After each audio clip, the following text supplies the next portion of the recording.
Om Namo Bhagavate Shivanandaya. Welcome to this morning's yoga camp of July 2022, which focuses on the power and spiritual significance of gratitude. This is an outline of what will be covered during the presentation. We will explore what gratitude is, what its scientific and spiritual benefits and significance are, a few words of about Guru Dakshina and Swadharma, and conclude with a few simple activities that can help to cultivate a culture of gratitude. There is a very simple practice that parents and teachers inculcate into the habits of children from as early as possible.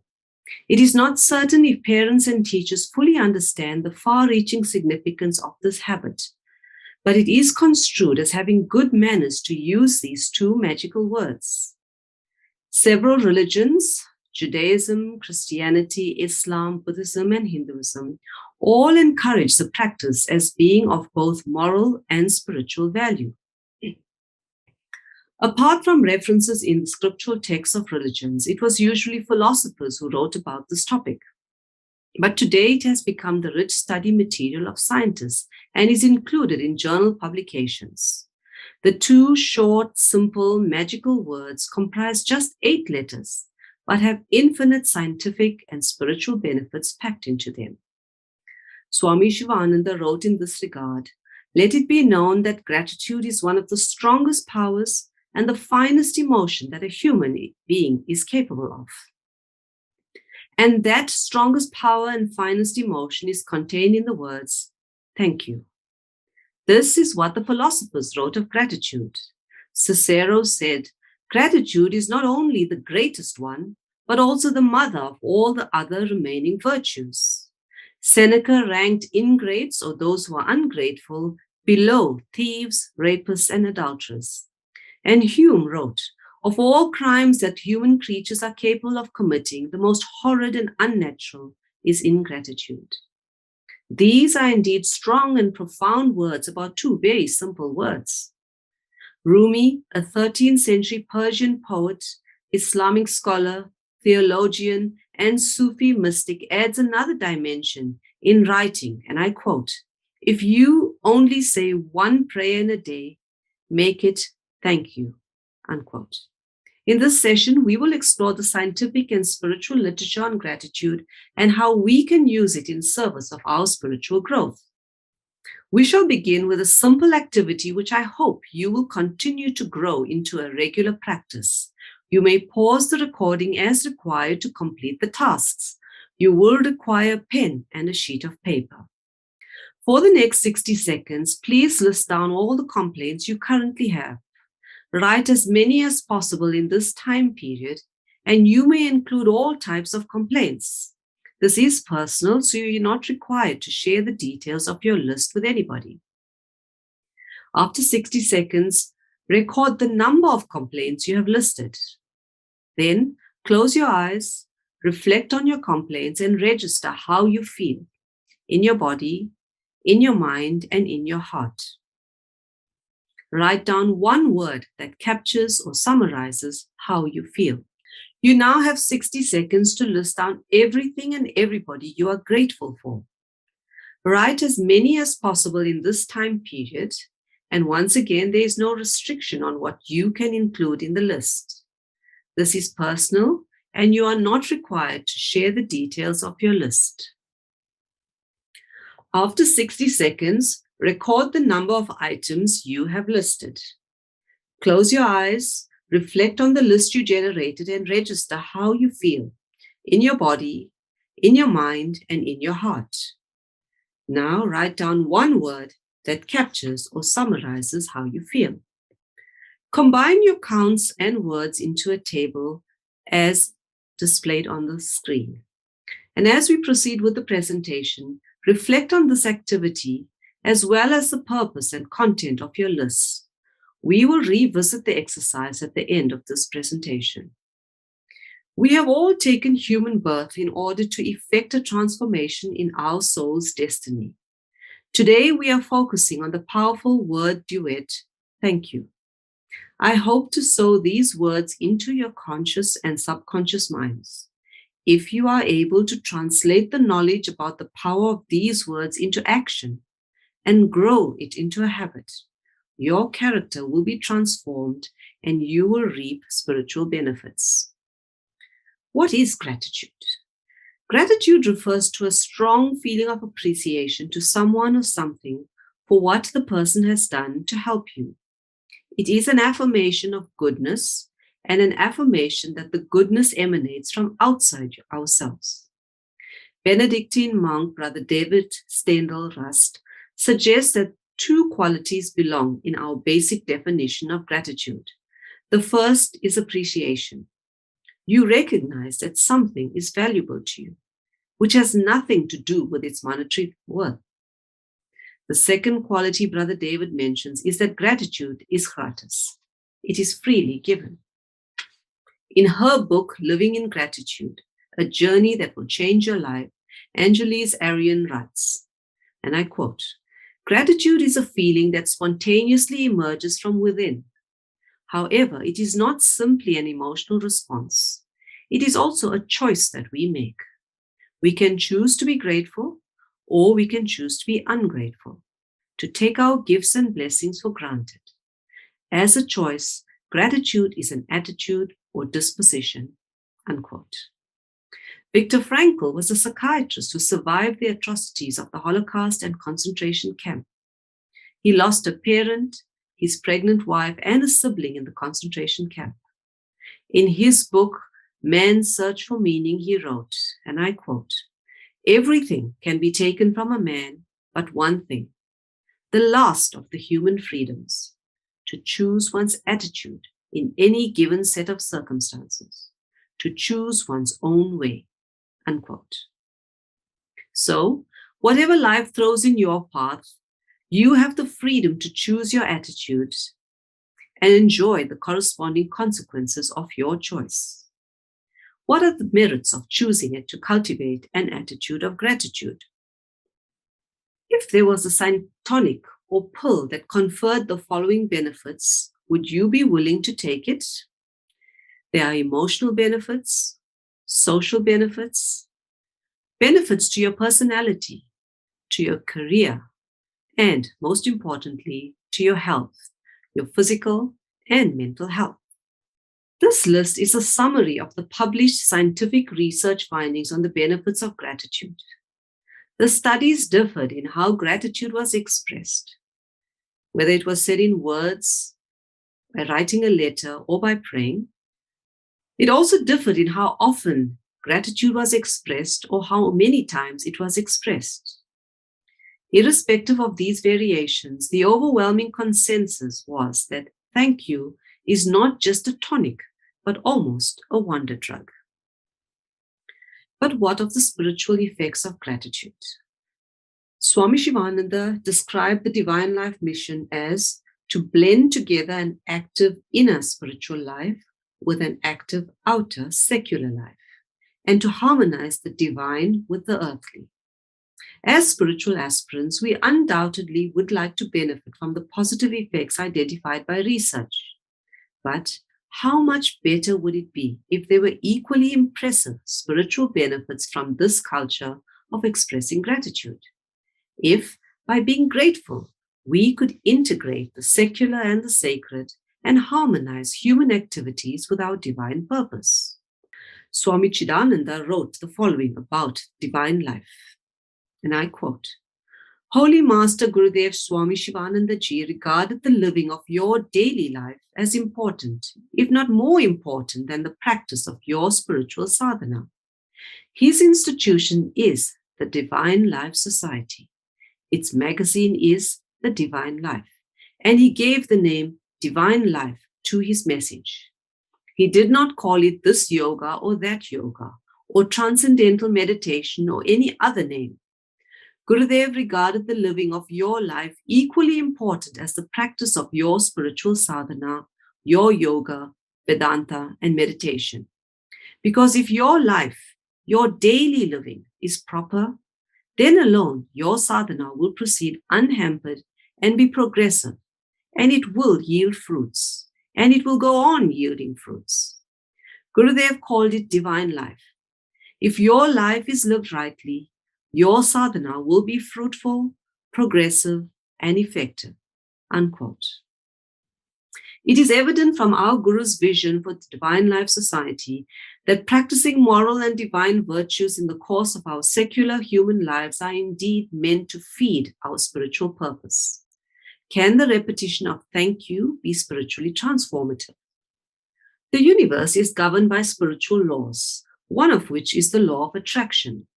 Writing about thought power, Swami Shivananda wrote, "In the realm of thought, people of similar thoughts are attracted to one another. This universal law is continually operating whether we are conscious of it or not. We are all living, so to speak, in a vast ocean of thought, and the very atmosphere around us is continually filled with the thought forces that are being continually sent or that are continually going out in the form of thought waves. We are all affected more or less by these thought forces, either consciously or unconsciously. Carry any kind of thought you please about with you, and so long as you retain it, no matter how you roam over land or sea, you will unceasingly attract to yourself, knowingly or inadvertently, exactly and only what corresponds to your own dominant quality of thought." A good thought is thrice blessed. First, it benefits the thinker by improving his mental body. Secondly, it benefits the person about whom it is entertained. And lastly, it benefits all mankind by improving the general mental atmosphere. By sending out thoughts and words of gratitude, we harness thought power and can generate threefold blessings. Let us explore the writings of other saints on the topic of gratitude. The mother of Sri Aurobindo Ashram wrote, and I quote, "Gratitude incorporates several other virtues. A person with a giant-sized ego cannot be grateful. We should be grateful for praise because, given our human weaknesses, appreciation encourages us to keep doing good work. We should be even more grateful for criticism because that tells us the weaknesses that we have to overcome.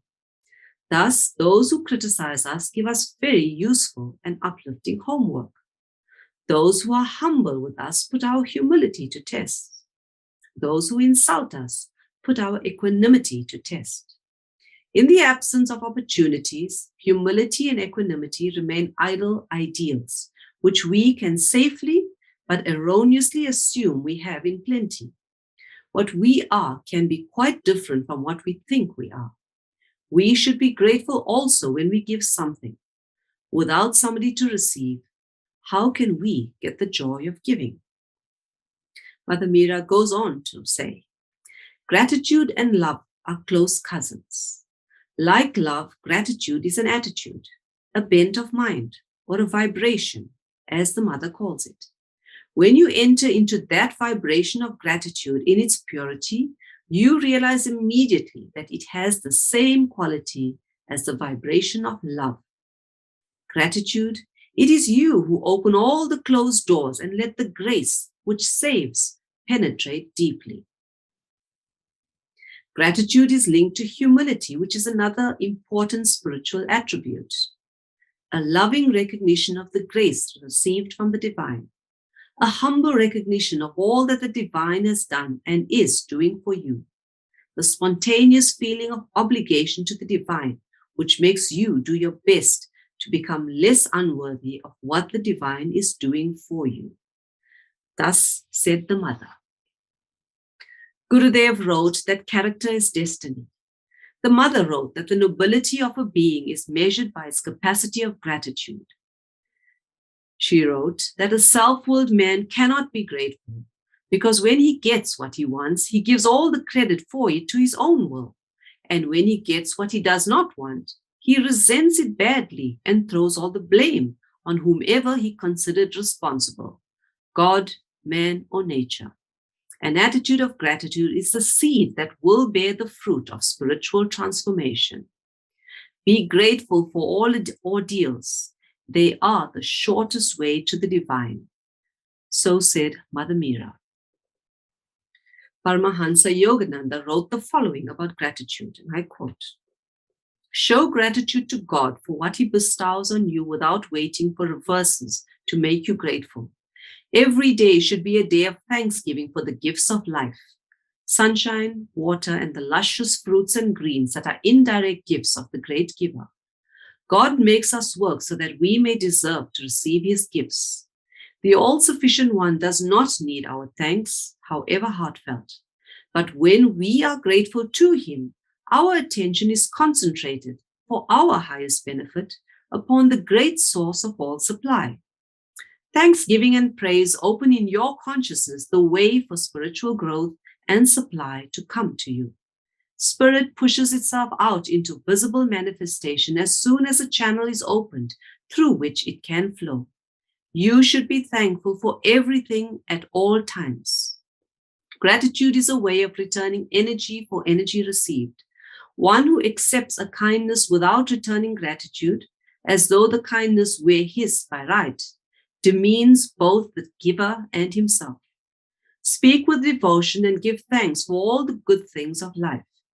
The basis for your gratitude should not be material prosperity.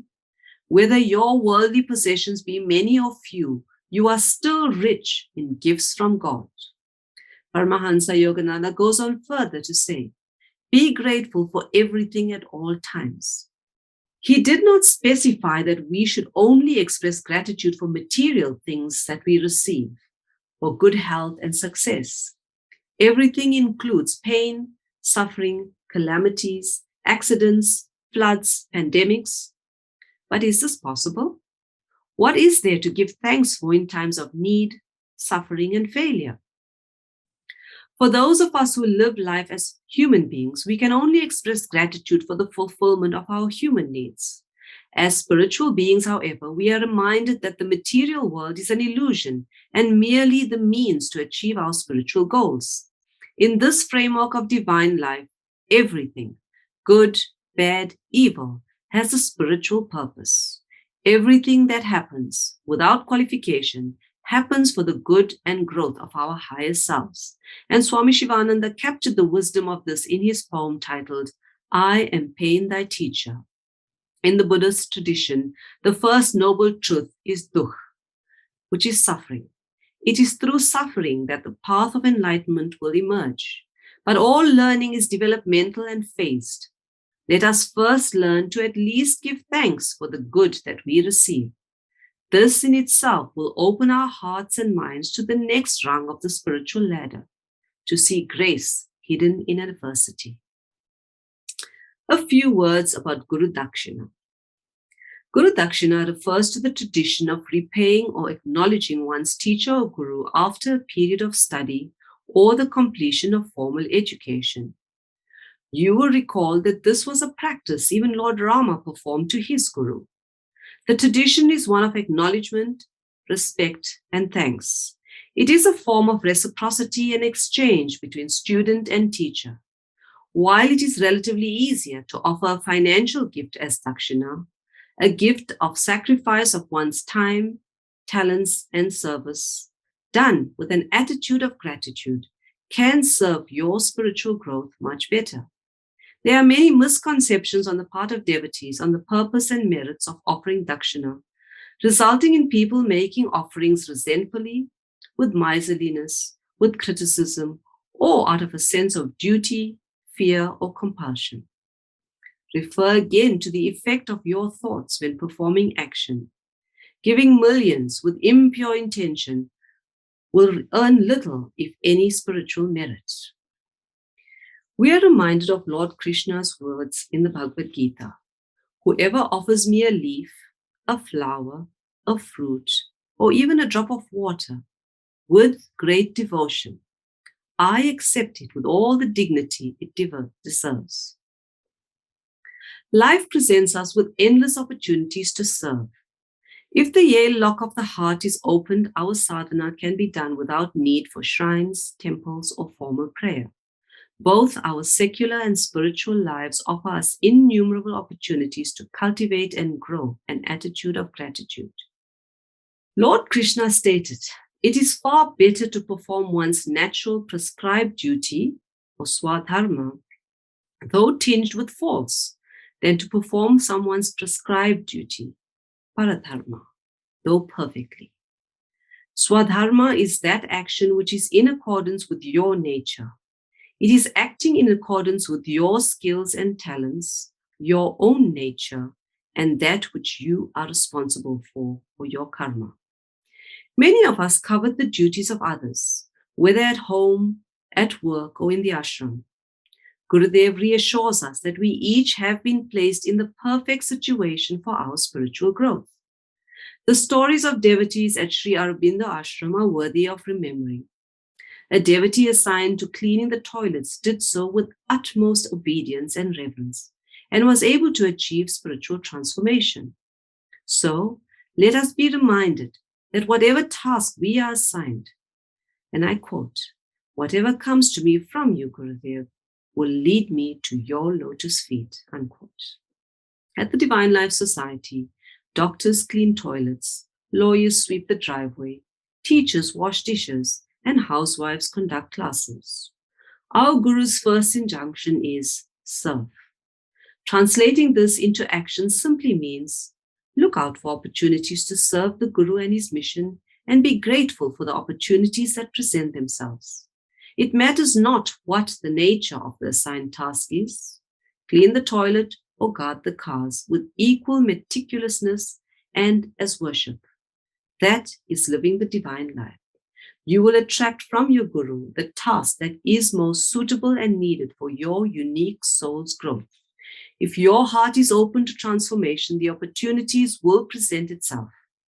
Give thanks for the opportunity to serve, for being selected as an instrument of the divine, and perform all service, big or small, with devotion. Shakespeare wrote, "I cried when I had no shoes, but I stopped crying when I saw a man without legs." What are simple, practical ways that we can cultivate an attitude of gratitude and effect or enhance our spiritual transformation? Let us get back to basics. Firstly, our thoughts. Think thankful thoughts continually. At first, every time the urge to complain or be angry or unhappy presents itself, look for the hidden gift and give thanks. Words, become childlike. Before the age of 5, we are most intimately aligned with our true divine nature. Just as you expect a child to say thank you to everyone, for everything, as often as possible. Initially, it will be lip service, but if you are sincere, the thank you will ultimately emerge not just from your mind and lips, but from your heart and soul. You will then be living the divine life. Our deeds, every action as a human can be spiritualized, hence the divine life. Relook at all your mundane human activities and redefine them as hidden gifts to be grateful for. Live the divine life. The following are several simple gratitude exercises. The 10-finger activity. Once a day, list 10 items on your fingers that you are grateful for. Maintain a gratitude journal.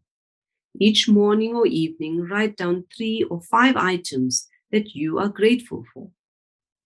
You can enhance this by doing a 30-day challenge. Each day, write down 3 things you are grateful for. Each day, write 3 new or different things without repeating any items for the next 30 days. Or continue this for longer. Express and capture your complaints and blessings daily. With time, your growth will be reflected in a gradual decrease in the number of complaints, an increase in the number of items to be grateful for, and an improvement in your human and spiritual health. Note, do not judge yourself for the complaints you express. Release them, the thoughts with the dark emotions that clothe those complaints. Constant release of these complaints will free you of this lower energy, and you will gradually awaken to the futility and draining effect of complaining. Commit yourself to action. If you can make a positive difference, you will no longer have need to complain. If you cannot make a positive difference about what it is you complain so bitterly about, then be silent. Refer to the threefold effect of our thoughts. Polluting the atmosphere with toxic words will benefit nobody. Remember, instead, the power of a prayer. If you are in need of a miracle, prayer is your only hope. Regular practice of listing what you are grateful for will challenge and enable you to see the resilient things we take for granted. I remind you of Paramahansa Yogananda's words. Show gratitude for what you have without waiting for reverses to make you grateful. We are angry when the water supply is interrupted. Do we give thanks each time we open the tap to bath or drink water? We curse the darkness. Do we give thanks for the sunlight each day? For the electricity and lights we have when we turn on the switches? Most of us have multiple taps in our homes, yet there are places where one tap serves hundreds of people. And there are other places without even a single tap. Do you give thanks for your eyesight, your hearing, your teeth, your legs, your hair? Yet how we do complain and cry and pray should illness or injury rob us of these basics that we take for granted. Make thank you your mantra. Write it, repeat it silently for the tiniest and the greatest of life's gifts, good or bad. Show it in your actions. Gradually, your complaints will decrease and you will appreciate the greatest spiritual gift of all, that of the human birth. Guru Bhakti Yoga was given to us by our Gurudev. Guru worship is misunderstood and misconstrued. Gurudev responded as follows to criticism of Guru worship being a form of slavery, and I quote, "Aren't you grateful to the man who serves you and helps you? Don't you express your gratitude to him in some form or the other? If you behave that way with a man who has helped you a little bit in a secular way, how much more ought to be your gratitude to the man who shows you the path to the Supreme? He has given you new life, nay, immortality and eternal bliss. Can you refrain from expressing your gratitude to him? Actual worship of the Guru is the Indian way of expressing this highest gratitude. You express gratitude to the man who has helped you by giving him something, and to the Guru, the man who has bestowed upon you the highest gift of spiritual knowledge, you give yourself." These are the wise words of Swami Shivananda. So, ladies and gentlemen, let us spiritualize our secular activities. Let every action be an offering of gratitude. Moreover, do not work with the sole intention of earning recognition or reward. Lord Krishna says, "O Arjuna, work incessantly. Your duty is to work always, but do not expect fruits. The lot of that man who expects fruits is pitiable indeed. He is the most miserable man in this world." Gratitude for both the good and the suffering we receive, expressed in selfless service and offerings in all our human roles, without the intention of earning spiritual merit or worldly recognition, is living the divine life. All actions in their entirety, O Partha, culminate in wisdom. Finally, the pandemic, the looting, and the floods have given us bonus opportunities to both express gratitude and to serve. This anecdote from the pandemic struck a chord. 2 years ago, a 70-year-old was being discharged from a New York hospital. He was presented with a $50,000 bill for 2 weeks on a ventilator in hospital. He responded with tears and said, "For 70 years, I breathed oxygen daily for free. Yet never once did I give thanks for that free gift until today, when I have to pay this sum for just 2 weeks of oxygen." Sisters and brothers, Gurudev wrote, "A good thought is thrice blessed. First, it benefits the thinker by improving his mental body. Secondly, it benefits the person about whom it is entertained. And lastly, it benefits all mankind by improving the general mental atmosphere. Saying thank you is a simple way of being thrice blessed. Galileo said the sun, with all those planets revolving around it and dependent on it, can still ripen a bunch of grapes as if it had nothing else in the universe to do. Indeed, we do have a lot to be grateful for. Two basic, simple words that can transform your life, your health, your spiritual destiny. What better way to end this presentation than with those two magical, omnipotent words? Thank you. Om Shanti, Shanti, Shanti. Om Namo Bhagavate Shivanandaya. My salutations and prostrations at the lotus feet of beloved Gurudev, Sri Swami Shivananda and Pujya Swami Sahajananda. Hari Om, dear spiritual darlings and viewers. The topic for today's lesson is Lessons from the Ramayana. There are several lessons that we, especially of the younger generation, can learn from the Ramayana. However, we need to know the story of the Ramayana in order to discuss the lessons from the Ramayana. So, dear children, watch the beautiful video that follows. Thereafter, we will discuss some of the lessons from the Ramayana.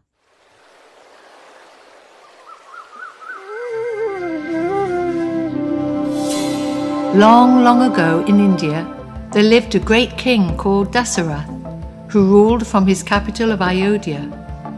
He had 3 wives called Kaikeyi, Kaushalya, and Sumitra. But he was very sad because he had no children. So he arranged for a fire sacrifice, out of which came a pot of special prasadam, which he presented to all his wives. In due course of time, his queens gave birth to 4 wonderful sons. Kaushalya became the mother of Ram. Kaikeyi was the mother of Bharat, and Sumitra's sons were Lakshman and Shatrughna. Ram and his brothers were all incarnations of the Supreme Lord. The 4 princes were loved dearly by their parents. They learned the art of fighting with bows and arrows and with swords and shields. They grew into brave and powerful warriors. They learned how to rule wisely, treating the citizens as their very own family. At Sita's Swayamvara ceremony, Ram broke the bow of Shiva and won the hand of the beautiful Princess Sita. They married and lived happily together in Ayodhya. One day, King Dasarath decided it was time to retire and to hand over the kingdom to his eldest son Ram. The citizens were overjoyed and happily prepared to crown Ram the new king. They swept the roads till they were spotless and sprinkled them with scented water. They hung garlands on the gates and doorways and decorated every building with flags and festoons. But within the palace, there lived a wicked and hunchbacked maidservant who convinced Queen Kaikeyi that her son Bharat should be crowned king and not Ram. Kaikeyi asked King Dasarath to give her 2 wishes. First, she asked for her own son Bharat to be made king. And secondly, she asked him to banish Ram to the forest for 14 years. Dasarath fainted in shock. He had made a promise, and as the king, he had a duty to keep his word. When Ram heard this news, he was not disturbed at all and tried to console his grieving father. Sita and Ram's brother Lakshman decided to join him during his exile. All 3 gave up their royal garments and put on simple clothes. All the citizens were crying as they passed through the city gates and entered the forest, where they were to live for the next 14 years. Life in the forest was simple but happy. Ram and Lakshman built a cottage. Sita collected fruits and vegetables. With their bow and arrows, Ram and Lakshman killed many demons who were disturbing the peace of the sages living within the forest. Ram, Lakshman and Sita lived happily. That is, until the 14th and final year. One day, an evil Rakshasi named Surpanak saw Ram. His elegant and divine features captivated her, and she longed to marry him. She flew into a jealous rage and rushed at Sita. Lakshman stepped forward and with his knife sliced off her nose and ears. Screaming, she fled off into the jungle to tell the evil Ravana all that had happened. A few days later, Sita saw a beautiful golden deer. She said to Ram, "I'd love to have it as my pet. Please get it for me." Ram was very suspicious. "This is no ordinary deer. It may be an illusion created by a magician." So he told Lakshman to stay and guard Sita, then set off to capture the deer. But it was a trick, and the deer imitated Ram's voice and cried out, "Lakshman, help me! Help me!" Lakshman knew that no one could defeat Ram, but Sita begged him to go and help his brother. Before he left, Lakshman created a magic circle around the cottage to protect Sita. "Under no circumstances must you go out of this magic circle," he told Sita. Then he went off to look for Ram. Ravan, king of the Rakshasas, was waiting. Taking on the disguise of a sage in the forest, he tricked Sita into leaving the magic circle. Springing forward, he grabbed Sita and bundled her into his chariot, which soared through the skies towards his capital of Lanka. Hearing Sita's cries for help, the brave vulture Jatayu flew towards the chariot to help Sita. But Ravana cut off his wings, and Jatayu fell to the ground. Ram and Lakshman later found the dying Jatayu, who was able to tell them that Ravana had taken Ram's wife. The two brothers searched everywhere for any clue to Sita's whereabouts. They enlisted the help of an army of monkey warriors who helped them with their search. Because of his great courage and strength, Hanuman was chosen to find Sita. With a single leap, Hanuman flew across the ocean to Ravana's island of Lanka. There he found Sita, sitting in a grove of ashok trees, where she was constantly shedding tears for her husband Ram. Hanuman assured Sita that he would soon return with Ram to save her. Ravana captured Hanuman and set fire to his tail, but Hanuman escaped and jumped from building to building until all of Lanka was on fire. He again leapt into the skies and returned to Ram's army, who were waiting on the shores of the ocean. Ram told the monkey warriors to throw boulders into the sea, and by his mystic power, the rocks floated on the water and formed a bridge all the way to Lanka. Cheering, the army marched to Ravana's capital. Ravana's army of demons fired their weapons, and the monkey warriors hurled trees and rocks back at them. A mighty battle took place. When Ravana heard that many of his generals had been killed, he became very angry. He joined his army and showered arrows onto the monkey warriors. Ram invoked a celestial weapon. Fixing the arrow to his bow, he released it towards the demon's chest. It hissed through the air and struck Ravana, who fell down to the ground, dead. When Sita saw her husband once again, her lotus-like face blossomed with joy. After going through fire to show her purity, she and Ram boarded their flower airplane and with Lakshman and Hanuman returned to Ayodhya. The citizens were overjoyed and lit millions of oil lamps to light up the city of Ayodhya. Seeing their king Ram returning after so long, the citizens offered flower garlands and danced in great jubilation. Bharat, Ram's younger brother, with eyes full of tears, welcomed Ram home. Shri Ramachandra Bhagavan ki Jai.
Wasn't that video beautiful, children?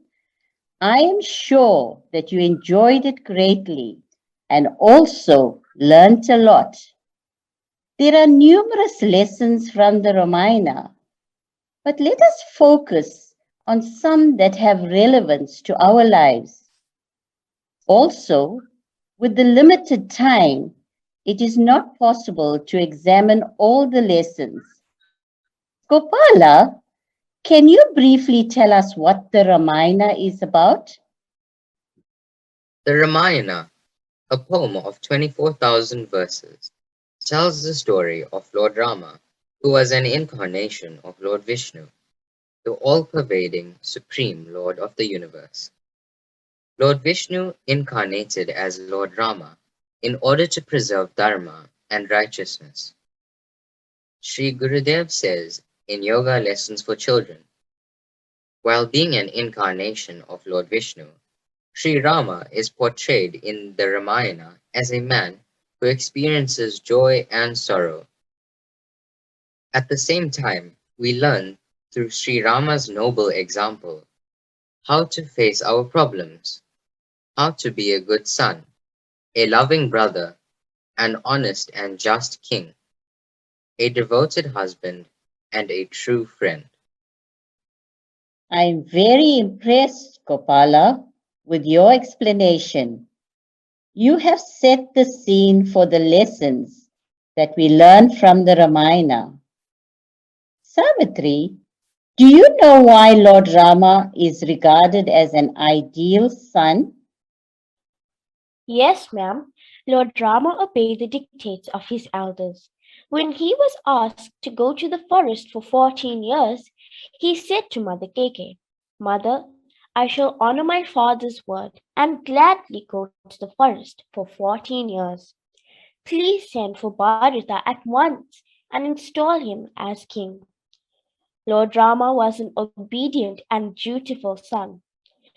When Bharata went to the forest after their father's death to persuade Lord Rama to return to Ayodhya and become king, Lord Rama replied that he had given his father his word that he would remain in the forest for 14 years.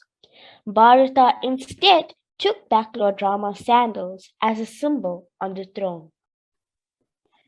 That was wonderful, Savitri. What a beautiful lesson for all of us. Another important lesson is that Lord Rama was a loving brother, and in return, Lakshmana was also a devoted brother. Rani, can you please elaborate on the relationship between Lord Rama and Lakshmana? When Lord Rama had to go to the forest, instead of being crowned king, Lakshmana was very upset. But Lord Rama calmed him with a sweet smile. Dear brother, Sri Rama gently said, you forget yourself. Would you have our father break his word of promise? Come now, put away your bow. With tears in his eyes, Lakshmana said, if you must go, take me with you, for I cannot live without you. Lakshmana and Lord Rama were inseparable even in the forest. Lakshmana protected Mother Sita in the forest in Lord Rama's absence. Thank you, Rani. You have really given us food for thought and taught us the importance of brotherly love. Well done. We also see that Mother Sita was a devoted wife and Lord Rama was a devoted husband. How is this evident in the Ramayana? Gopala, would you like to enlighten us on this aspect? Certainly, ma'am. Sita's wonderful loyalty to her lord was easily observed when she insisted on accompanying him to the forest instead of remaining behind in the comforts of the palace. She faced difficulties in the forest as well. Mother Sita longed for Lord Rama when she was abducted by the evil Ravana. Lord Rama, in turn, had complete confidence in Mother Sita's purity and chastity. He went to great lengths to find Mother Sita and bring her back. Mother Lakshmi, who incarnated on earth as Mother Sita, had to enact this drama in order to teach us many lessons for our welfare and happiness. Well done, Gopala. I'm sure that we are all impressed with your explanation of Mother Sita as a devoted and dedicated wife and Lord Rama's devotion to Mother Sita. These are certainly beautiful lessons for wives and husbands across the world and for all times. Don't you agree? Another important lesson is of true friendship and real devotion. Who in the Ramayana is a perfect example of these qualities? Yes, Sri Hanuman. Savitri, I see that you are eager to tell us about Sri Hanuman's devotion to Lord Rama. Sri Gurudev says that Sri Hanuman was an ideal bhakta or devotee of Sri Rama. Sri Hanuman had complete faith in Lord Rama and his invincible name. It was the power of Ram Nam that protected him from dangers at all times. His absolute faith in Lord Rama enabled him to find Mother Sita in Ravana's kingdom. Faith in God and his name can work wonders. Ma'am, faith is the first quality required of an aspirant treading the spiritual path. Without faith, no progress can be made. Thank you, Savitri, for an excellent exposition. What an excellent account of the glorious Sri Hanuman's loyalty and steadfast devotion. The triumph of good over evil is another important lesson in the Ramayana. Does anyone like to discuss this lesson? Yes, Gopala. Ravana abducted Mother Sita. Lord Rama defeated the evil Ravana. Lord Rama's conquest of the demon king of Lanka Ravana was the final triumph of good over evil, of light over darkness, and of virtue over vice.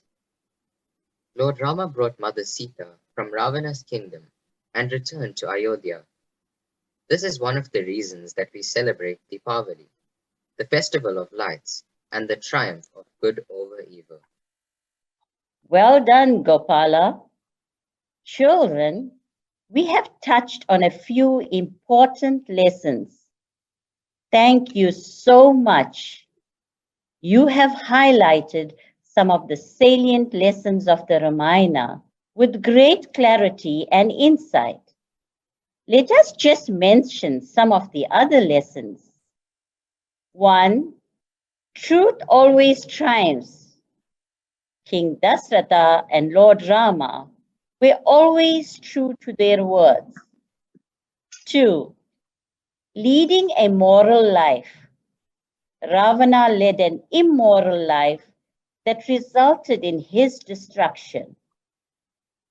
3. Facing difficulties with courage. The challenges, difficulties, and dangers in the forest were great, but Lord Rama, Mother Sita, and Lakshmana survived with courage and faith. And 4. Rama Rajya, or rule of righteousness. After his exile, Lord Rama ruled Ayodhya justly for many years. There was peace, justice, and harmony in his kingdom. His rule became Rama Rajya, or the rule of righteousness. Children and viewers, I am sure that we have learned a great deal and that we will all try and emulate the great role models in the Ramayana and live by the lessons we have discussed and learned. We conclude with the words of our Divine Master, Sri Swami Shivananda, quote, "Glory to the immortal sage Valmiki, the author of the Ramayana, the most sacred book in the world. May the grace of Sri Rama be upon you all. May his divine name be your friend and savior." Unquote. Om Shanti, Shanti, Shanti. Hari Om, dear camp participants. Thank you for tuning into our Yoga Camp online lessons. Please note that satsang will commence at 11 a.m. and a WhatsApp link will be sent to you shortly. Om.